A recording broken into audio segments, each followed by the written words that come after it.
नमस्कार दोस्तों। साल 2026 में पड़ने वाली अक्षय तृतीया की आप सबको हार्दिक शुभकामनाएं। आइए पूरे श्रद्धा भाव के साथ अक्षय तृतीया की संपूर्ण कथा सुनिए।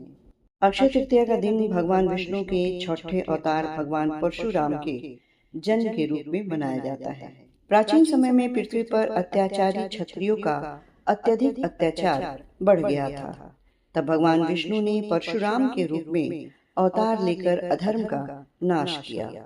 परशुराम जी का जन्म वैशाख शुक्ल तृतीया को हुआ था, इसलिए इस दिन उनका पूजन करने से शक्ति, साहस और धर्म की प्राप्ति होती है।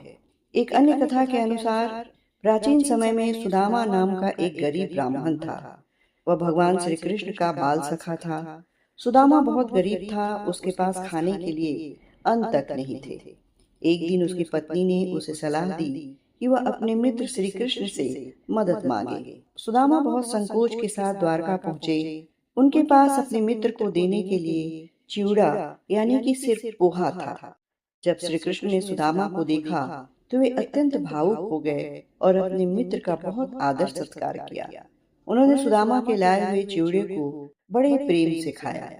सुदामा बिना कुछ मांगे ही वापस लौट आए।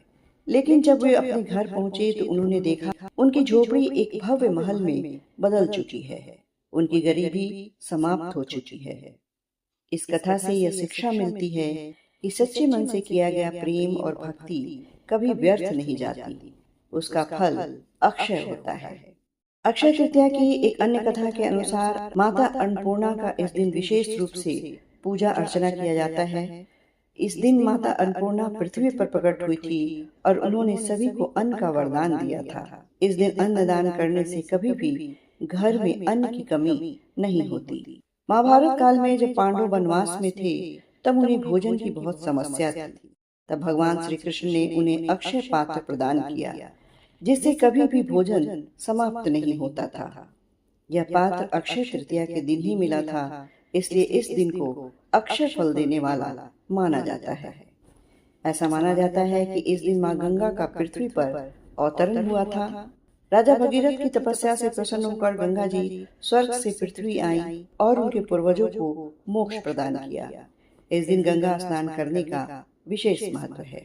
ये थी अक्षय तृतीया की संपूर्ण कथा।